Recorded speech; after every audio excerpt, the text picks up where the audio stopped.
क्या हुआ अगर हमारे विचार ही हमारी हकीकत को बना रहे हों? आइए डॉक्टर वेन डायर की शिक्षाओं को समझते हैं।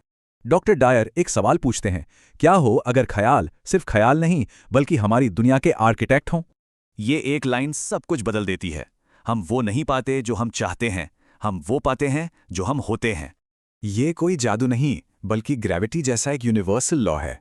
ये सिर्फ एनर्जी और वाइब्रेशन पर काम करता है।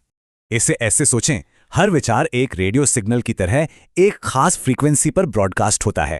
तो फॉर्मूला सिंपल है, विचार से भावनाएं बनती हैं, भावनाओं से फ्रीक्वेंसी जो हकीकत को खींचती है। याद रहे, ब्रह्मांड शब्द नहीं सुनता, वो सिर्फ हमारी वाइब्रेशन यानी हमारी फीलिंग्स को महसूस करता है। तो कमी की वाइब्रेशन और कमी को खींचेगी, और प्रचुरता की वाइब्रेशन और ज्यादा प्रचुरता को।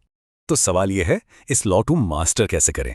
इसके लिए डायर के 3 बहुत ही सरल सिद्धांत हैं।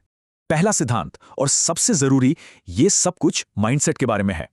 हम वही बनते हैं जिसके बारे में हम लगातार सोचते हैं। हमारे विचार ही हमारे भविष्य के बीज हैं।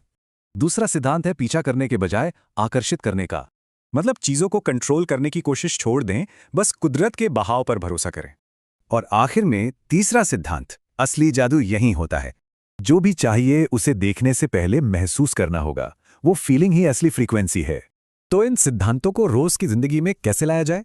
इसकी शुरुआत एक सिंपल प्रैक्टिस से होती है।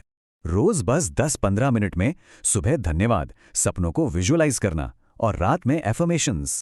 रात में सोने से पहले बोले गए ये शब्द सबकॉन्शियस माइंड को सफलता के लिए रीप्रोग्राम कर देते हैं। और इन सब का सार इस एक लाइन में है, चीजों को देखने का नजरिया बदलो तो चीजें खुद बदल जाती हैं। जो हमारी धारणा है वही हमारा अनुभव है। एक रुकावट भी आगे बढ़ने की सीढ़ी बन सकती है। और ये नजरिया चुनने की ताकत हर किसी के पास हर पल मौजूद है। तो ये जानकर आज दुनिया को किस नजर से देखने का चुनाव किया जाएगा,